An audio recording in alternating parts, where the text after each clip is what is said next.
हे what's up guys, welcome back once again. दोस्तों, आज की कहानी एक किसान की है जिसकी जिंदगी के बस एक ही मकसद है कि वो किसी भी तरह से बड़ा आदमी बन जाए, उसके पास बेशुमार पैसे हों।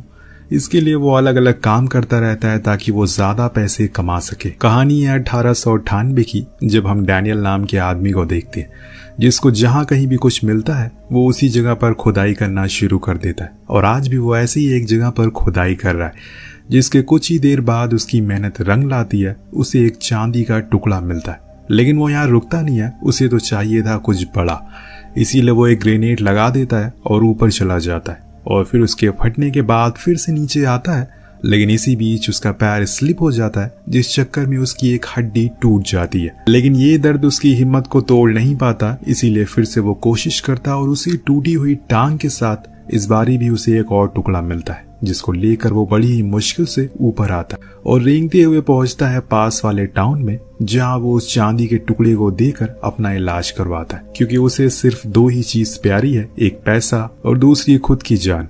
यहाँ से कहानी अब 4 साल आगे बढ़ती है। हम फिर से डैनियल को देखते हैं जिसकी जिंदगी में अब पहले से काफी सुधार आ गया। उसने रात दिन खुदाई करके जो कुछ भी इकट्ठा किया था उसे उसने एक छोटी सी ऑयल ड्रिलिंग मशीन बनाई है, जिससे वो जमीन के नीचे से तेल निकालता है। और अब ये उसका यही काम है। दरअसल पहले उसे अपने खेत के नीचे तेल मिला, जिसे उसने पूरा निकाल कर बेच दिया। उसके बाद से अब वो उस जगह को ढूंढता है जहां पर तेल होने की संभावना होती है। अगर वो किसी की होती है तो वो उस जमीन को लीज पर ले लेता है, अगर नहीं होती तो वो बिना किसी की इजाजत के तेल की खुदाई करना शुरू कर देता है। ऐसे ही एक दिन खुदाई के दौरान एक हादसा हो जाता है, जिसमें उसके साथ काम करने वाला आदमी मारा जाता है, जिसका एक छोटा बेटा भी था। जब डैनियल उसको देखता है तो उसे उस पर बहुत ही ज्यादा तरस आता है, इसीलिए वो उसे गोद ले लेता है और उसका खुद से नाम रॉनी रखता है। अब देखते ही देखते समय बीतना शुरू हो जाता है। डैनियल जहां भी जाता है अपने बेटे को साथ में लेकर जाता है, ताकि लोगों को लगे कि वो एक फैमिली मैन है और किसी को भी धोखा नहीं देगा। ऐसे ही लोग उस पर यकीन भी कर लेते थे और खुद की जमीन उसे लीज पर दे देते थे। यही काम वो सालों से करते हुए आ रहा है, जिसे उसकी किस्मत ने गजब की करवट ली है। लेकिन क्या सच में ये ज्यादा टाइम तक टिका रहेगा? देखते हैं आगे। अब रॉनी भी अब बड़ा हो गया। एक दिन जब वो अपने घर पर होता है तो वहाँ एक पॉल नाम का लड़का आता है, जो उसे बताता है कि उसे लगता है कि उसकी जमीन के नीचे तेल है। तो वो उसे उसकी जमीन की लोकेशन बताता है, लेकिन पॉल को शायद इस बात का डर लग रहा है कि कहीं वो उसे कुछ धोखा तो ना दे दे, जो बात डैनियल भी अच्छे से जानता है। इसीलिए वो उसे $500 का लालच देता है, जिससे कि वो सब कुछ उगल देता है। कुछ इस तरह से वो पहुंच जाता है बॉस्टन, उसी की जमीन पर जहां पर पॉल के डैड उसका काफी अच्छे से वेलकम करते हैं। लेकिन डैनियल किसी को बताता नहीं है कि वो यहाँ पर क्या करने आए, क्योंकि ऐसे किसी भी जमीन पर ड्रिल करना इलीगल है। लेकिन वो फिर भी ये काम कर रहा है, क्योंकि मैंने आपको पहले ही बताया था कि डैनियल के लिए पैसा सब कुछ है। वो उसके लिए कुछ भी कर सकता है, किसी भी हद तक गिर सकता है। लेकिन यही लालच शायद एक दिन उसकी मौत का कारण बनेगी। खैर, वहां पर अब डैनियल रॉनिल के साथ उस जमीन जायजा लेना शुरू कर देता है और फिर कुछ ही देर बाद उसे एक जगह पर कुछ तेल का रिसाव मिलता है, जिससे वो समझ जाता है कि जरूर यहाँ पर उसकी उम्मीद से ज्यादा तेल है जो कि बाहर आ रहा है। इसीलिए वो रॉनी को अपना प्लान बताता है। अब वो जितनी जल्दी हो सके इस जमीन को खरीदना चाहता है और फिर इसके साइड वाली जमीनों को भी, ताकि वो एक पाइपलाइन को बिछा सके, जिससे कि उसके शिपिंग के खर्चे बच जाएंगे। इसी चीज के लिए वो रात में पॉल के साथ डिनर पर बात करता है और उन्हें बताता है कि वो उनकी जमीन को खरीदना चाहता है, लेकिन जो दाम वो दे रहा है वो बहुत ही ज्यादा कम है। इसीलिए वो लोग मना कर देते हैं। तब पॉल कहता है कि तुम्हें भूलना नहीं चाहिए कि इसके नीचे तेल है, जो कितना हो सकता है किसी को पता नहीं है। लेकिन डैनियल झूठ कहता है कि उसे बहुत कम तेल निकलने की उम्मीद है। वो इस जमीन को इसलिए खरीद रहा है कि उसके बेटे को ये जगह बहुत पसंद है। इसीलिए वो $5000 का ऑफर रखता है, जो उन लोगों के लिए बहुत ही ज्यादा थे। तो दोस्तों, ये 1898 की बात हो रही है, जब $5000 बहुत ज्यादा थे। अब ये उनकी औकात से ज्यादा होते हैं, इसीलिए वो हाँ कर देते हैं। लेकिन उन्हें ये नहीं पता कि ये जमीन $5000 की नहीं बल्कि $5 लाख की है, क्योंकि इसके नीचे बेशुमार तेल है। उधर अगले दिन डैनियल टाउन के मास्टर के पास जाता है और उसे इस टाउन के मैप दिखाने को कहता है, ताकि वो जमीन के आसपास वाले एरिया को भी खरीद सके। इस दौरान वो अपने पार्टनर को भी बुला लेता है और उससे कहता है कि उसके हाथ एक बहुत बड़ा कॉन्ट्रैक्ट लगा है, इसीलिए जितने भी मजदूर हैं उन्हें फौरन यहाँ पर बुलाओ और काम को शुरू करवाओ। वहीं दूसरी ओर हम रॉनी और मैरी को साथ में देखते, जो कि पॉल की छोटी बहन थी। वो उसे बताती है हमारे घर में हर कोई प्रे करता है, अगर मैं किसी दिन ऐसा करना भूल जाती हूँ तो मेरे डैड मुझे बहुत मारते हैं। अब ये सुनकर रॉनी थोड़ा हैरान हो जाता और फिर दूसरे दृश्य में डैनियल को देखते हैं जो अभी भी जमीनों को खरीदने में लगा हुआ था, लेकिन एक बंदा है जो अपनी जमीन नहीं बेच रहा है, जो कि विलियम है। पर डैनियल जानता है कि एक न एक दिन वो उसे जरूर बेच देगा क्योंकि उसके पास की सारी जमीन बिक चुकी है।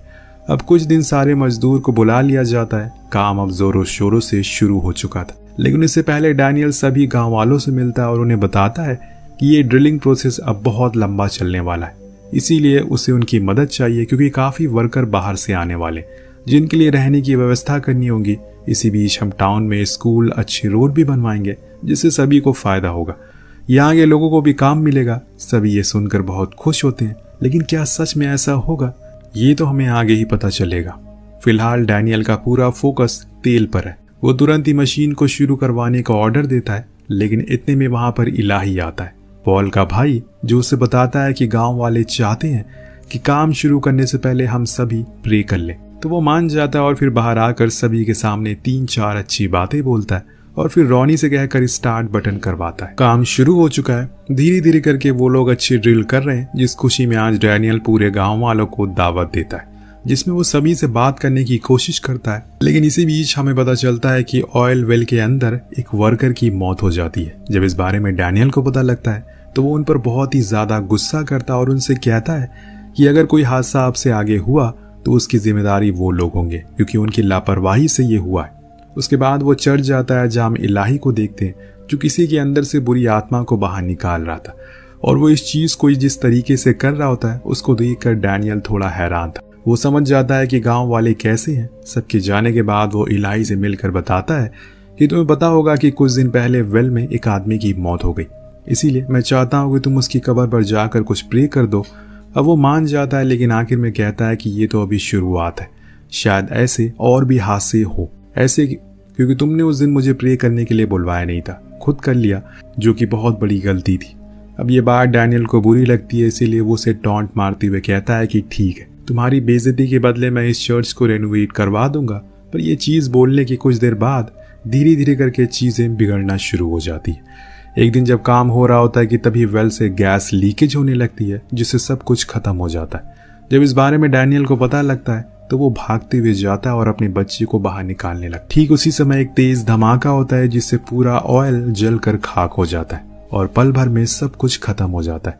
लेकिन डैनियल के लिए मुसीबत अभी खत्म नहीं हुई थी। अगले दिन डैनियल के पास एक हेनरी नाम का आदमी आता है जो उसे एक लेटर देते हुए कहता है कि वो उसका स्टेप ब्रदर है मॉली, जो कि उनकी सिस्टर है, और उसने तुम्हारे एड्रेस के बारे में बताया है। लेकिन डैनियल को कुछ भी याद नहीं है।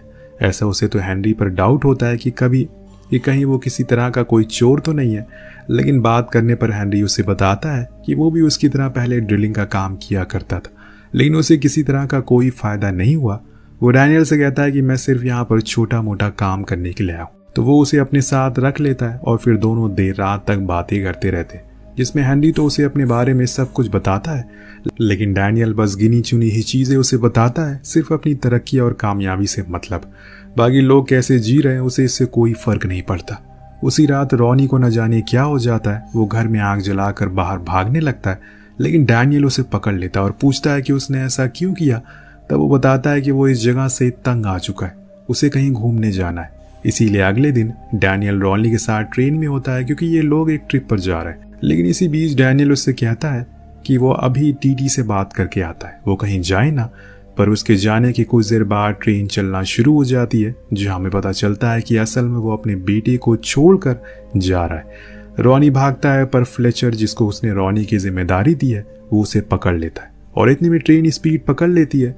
वो उसे छोड़कर चला गया था। दोस्तों, कुछ दिनों के बाद डैनियल के पास स्टैनफोर्ड ऑयल कंपनी के लोग आते हैं जो उसके लिए ऑफर लेकर आए थे, जिसमें वो इस पूरे प्रोजेक्ट के बदले में ढेर सारे पैसे ऑफर करते हैं। पर डैनियल कहता है कि अगर वही इस काम को करने लगेंगे तो फिर वो क्या करेगा। तो वो लोग कहते हैं कि इसके बदले में तुम अपने बेटे के साथ टाइम गुजार लेना। ये बात डैनियल को न जाने क्यों इतनी ज्यादा बुरी लगती है कि वो उनके मुंह पर मना करके वहां से चला जाता है। लेकिन कुछ दिन बाद जब डैनियल को इस जमीन पर कुछ ज्यादा मुनाफा होते हुए नहीं दिखाई देता तो वो उस डील को डन कर देता। जो उसे पहले कैंसिल कर दी थी, जिसके बाद हमें पता चलता है कि वो ऑयल कंपनी असल में वहां पर पाइपलाइन बिछाना चाहती है, लेकिन उन्हें पता चलता है कि वहां पर विलियम की जमीन बीच में आ रही है और इसीलिए उन्हें वहां पर ड्रिलिंग करना ही पड़ेगा। इसलिए डैनियल उसके घर जाता है जहां वो नहीं होता, पर उसका पोता उससे कहता है कि वो लोग उस जमीन को कभी नहीं बेचेंगे, चाहे कुछ भी हो जाए। तो डैनियल कहता है कि मैं सिर्फ यहाँ पर तुम्हारे दादाजी से बात करने आया हूँ, जब वो आए तो उन्हें मेरे पास भेज देना। अब रात होने पर जब हेनरी वापस आता है तो डैनियल उसके ऊपर बंदूक तान देता है, क्योंकि उसे यकीन हो गया था कि वो कोई और है। इसीलिए वो उसे धमकाता है कि अगर तुमने मुझे सब कुछ सच नहीं बताया तो मैं तुम्हें यहीं मार दूंगा।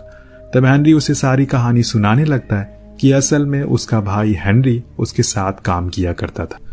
वो तुम्हारे बारे में काफी बातें भी करता रहता था और कहता था कि उसे हमेशा से तुम्हारे पास आना है, लेकिन उसके पास इसके लिए पैसे नहीं थे, इसीलिए वो नहीं आ सका। ऐसे ही समय के साथ उसकी तबीयत बहुत बिगड़ गई और फिर उसे एक दिन अपना दम तोड़ दिया। मैं भी कुछ दिन बाद बेरोजगार हो गया और तब मुझे तुम्हारा ख्याल आया। मैंने यहाँ आने का सोचा हेनरी की पहचान लेकर, पर मेरा यकीन कर मैं तुम्हें किसी भी प्रकार की चोट नहीं पहुंचाऊंगा। पर वो इसके आगे कुछ बोल पाता कि डैनियल उसे शूट कर देता है और वहीं दफन कर देता है। पर इस दौरान उसे उसके पास से हेनरी की डायरी मिलती है, जिसे पढ़कर वो बहुत रोता है, क्योंकि उसमें उसकी सारी परेशानियां लिखी हुई थी। अब सुबह होने पर डैनियल के पास विलियम आता है, उससे पूछता है कि क्या तुम मेरे घर आए थे, तो वो हाँ कहता है और फिर उसे दुगने पैसे ऑफर करता है। तो वो उससे कहता है कि मुझे पैसों का लालच नहीं है, तुम्हें वो जमीन मुफ्त में मैं दे दूंगा, लेकिन उसके बदले में तुम्हें अपने पापों का प्रायश्चित करना होगा, क्योंकि तुमने हेनरी को मारा है और अपनी बेटी को भी दूर कर दिया। अब खुद से डैनियल मान जाता है, क्योंकि उसके पास कोई और चारा भी नहीं था। चर्च में इलाही उसके साथ वही रिचुअल करता है जो वो सभी के साथ किया करता है। वो उसे थप्पड़ मारता और फिर जमीन पर बैठने को कहता है। हालांकि डैनियल को इस बात पर बहुत ज्यादा गुस्सा आ रहा था, लेकिन वो फिर भी उसकी बातों को मानता है।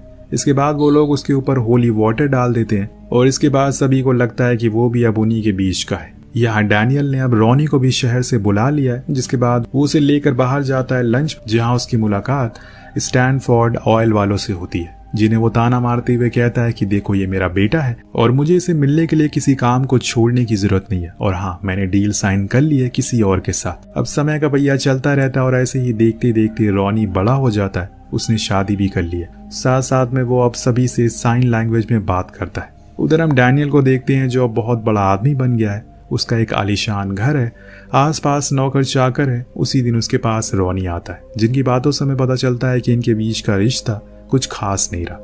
दरअसल रॉनी बताता है कि वो मैक्सिको जा रहा है, वहां पर ऑयल ड्रिलिंग कंपनी खोलने वाला है। तो डैनियल कहता है कि ओ अच्छा, यानी कि तुम मेरा कंप्लीटर बनोगे। अब तो रॉनी बोलता है कि ऐसा कुछ नहीं है, मैं खुद का कुछ करना चाहता हूँ। लेकिन डैनियल को ये पसंद नहीं आता, इसीलिए वो उसके मुंह पर कह देता है कि तुम्हें मैंने कचरे से उठाया था तुम्हारे बाप की मौत के बाद, ताकि सभी को लगे कि मैं एक फैमिली वाला आदमी हूँ और सभी को मुझ पर यकीन हो। तुम बाहर गए तो मेरा ही नाम खराब करोगे, जो कि मैं नहीं चाहता। और तुम्हारे पास पैसे कहाँ हैं, क्योंकि तुम मेरे खून थोड़ी हो, तुम्हारे बदन के अंदर एक भी अंश मेरा नहीं है। अब रॉनी गुस्से में कहता है कि इसी बात का मुझे खुशी है, जिसके बाद वो उठकर वहां से चला जाता है और डैनियल चिल्लाता ही रहता है। पर उसके जाने के बाद उसे एहसास होता है कि उसे ऐसा नहीं करना चाहिए। जैसे जैसे दिन बीतता है उसे रॉनी की यादें आना शुरू हो जाती है। इस चक्कर में वो हर समय नशे में ही रहने लगता है और कहीं भी गिरा रहता है। ऐसे ही एक दिन उसके पास इलाही आता है, वही पादरी, जिसको देखकर वो और भी ज्यादा पीना शुरू कर देता है। तब इलाही बताता है बहुत बड़ा फादर बन गया, उसका चर्च भी बड़ा हो गया और विलियम की मौत हो गई है, जिसके बाद वो जमीन उसके पोते को मिल गई, जो कि उसी का चेला है। इसलिए अगर वो चाहता है कि वो जमीन उसे मिल जाए तो वो उसे दिलवा सकता है, पर इसके बदले में उससे पैसे चाहिए।